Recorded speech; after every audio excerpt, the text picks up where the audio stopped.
Estamos de volta com o Pensamento Jurídico, uma produção da Magis. Participe de nosso programa pelo e-mail pensamento@magis.com.br, pensamento@magis.com.br. Hoje estamos discutindo o alto índice de inconstitucionalidade das leis federais e estaduais julgadas pelo Supremo Tribunal Federal. O nosso entrevistado é o desembargador José Tarcísio de Almeida Melo, que foi eleito primeiro vice-presidente do Tribunal de Justiça de Minas Gerais para o biênio 2012-2014 e também foi presidente do Tribunal Regional Eleitoral de Minas Gerais. Doutor Almeida Melo, então no bloco anterior eu deixei uma questão para o senhor sobre essas leis que foram consideradas inconstitucionais pelo Supremo Tribunal Federal, leis federais e estaduais. Até o momento em que essas leis não forem contestadas, elas ficam valendo. Como é que fica? Há prejuízo nesse sentido? Existe a teoria clássica de que a lei, quando ela é inconstitucional, ela nasce morta. E, portanto, o efeito da declaração de inconstitucionalidade é retroativo. Mas, evidentemente, o direito não pode ser cego para o que aconteceu durante a vigência da lei, porque há um princípio de interpretação que a lei vale enquanto não for declarada inconstitucional. É o princípio da presunção da constitucionalidade. Às vezes a gente vê, por um motivo que eu acredito que de moda, de modismo, dar-se um efeito retroativo na matéria constitucional para acentuar a importância da Constituição. A Constituição não precisa disso. E a Constituição ela tem que ser apreciada também em outros valores, além da constitucionalidade das leis. Porque ela é uma referência de norma para o país como um todo, né? Mas o direito evolui, a sociedade também evolui. As letras constitucionais, ou então a letra da lei, permanece tecnicamente estável. Essa interpretação da lei, ela não pode evoluir com o tempo também? Sim.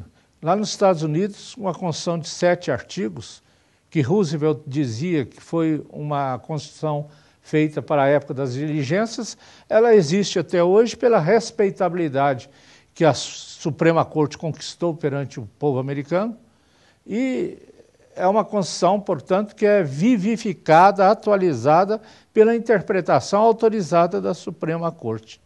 Agora, o que é importante aqui no Brasil a gente ter consciência é de que o Brasil ele pratica muitas vezes o modismo. E o que é o modismo a que eu me refiro? Ele não leva em conta o princípio da boa-fé, o princípio da segurança jurídica. Esses princípios estão dentro da Constituição também. Então a Constituição tem que ser interpretada como um todo. E nós temos no Brasil, doutor Almeida Melo, um cipó de leis, de mais de 180 mil leis no país. Esse cipó todo não confunde os juízes, advogados, não torna mais difícil a prática do direito? Eu penso que não, porque hoje a tendência nossa é de supervalorizar a jurisprudência. Nós estamos voltando à época da escola de Pitágoras, a escola do ipse dixit, ou seja, a época em que valia a autoridade do mestre. Então o que a gente vê é a maioria das sentenças fundamentadas em outras sentenças, na jurisprudência. Isso está diretamente relacionado com a desvalorização do legislativo. Hoje, na sentença, a gente não vê falar em lei, raramente. A gente vê falar na autoridade do Tribunal Superior e às vezes a gente encontra, muitas vezes, resumos de julgamento que não correspondem ao conteúdo. Você acha que engessa o juiz a adoção de súmulas, por exemplo? Não, eu acho que a súmula, como referência, ela valoriza a jurisprudência. Agora, o que está havendo é que nesta última reforma do Judiciário ela foi mais autoritária do que a primeira reforma que foi feita pelo presidente Geisel em abril de 1977, porque criou a súmula vinculante, a súmula do cabresto. É claro que foi inventada a súmula vinculante para resolver assuntos constitucionais quando houvesse ameaça de grande quantidade de ações. Repetitivas? Mas o que a gente nota é que mesmo as súmulas, às vezes, são mal elaboradas. As súmulas, elas levam por exemplo, existe uma súmula número 10 que diz que toda matéria constitucional tem que ser submetida ao pleno do tribunal.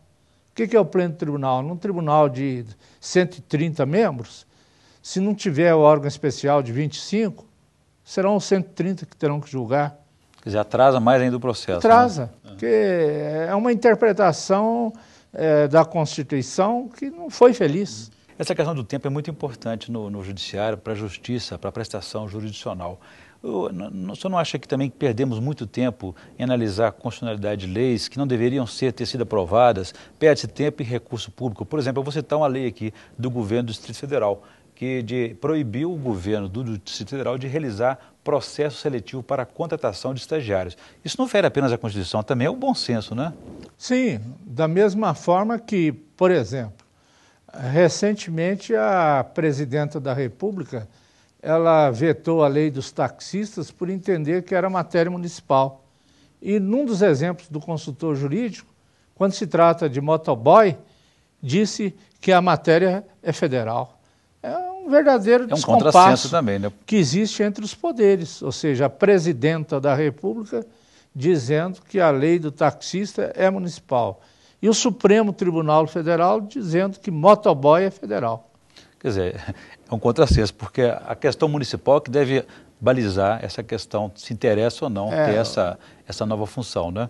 Nós estamos vivendo uma época de falta de federalismo semelhante à que houve no tempo da Revolução. Isso é uma interferência muito grande do Executivo sobre os outros poderes, sobre as outras esferas de Estado, estadual, municipal? Sim. Hoje, por exemplo, os estados e os municípios não têm recursos para se manter, dependem de transferência das verbas federais, então são verdadeiros mendigos, quando o estado e o município, ele devia de ter, para existir uma federação, finanças com quantidade de dinheiro suficiente para realizar todos os seus serviços. E o pior ainda, é que a Constituição chamada cidadã ou garante, o que ela faz é o seguinte, ela não divide as responsabilidades. Recolhe os impostos e não repassa esses recursos, né? Até que repassa, mas há um jogo de empurra, por exemplo, em matéria de saúde, que ninguém sabe, nem eu mesmo posso saber de quem que é a responsabilidade.